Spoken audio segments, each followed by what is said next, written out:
how to change the battery on a mini electric chainsaw. This particular one is a D-hand, but they almost all work pretty much exactly the same, and this will apply to pretty much anyone. If you want to check this one out, I'll put a link in the description.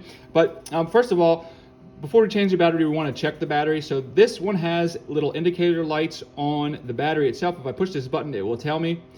If you can see, it lit up all four, which means this battery actually doesn't need to be taken out and charged. It's fully charged.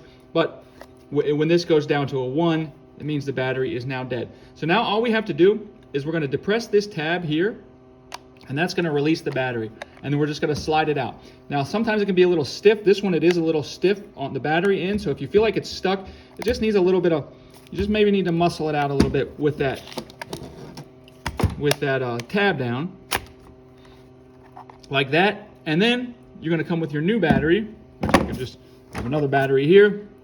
So then I'm just going to do the opposite here, which I'm going to, on these grooves here, I'm just going to slide this one in, just like so, and all the way till it clicks. Like that, boom. And now I am ready to go again with a fresh battery.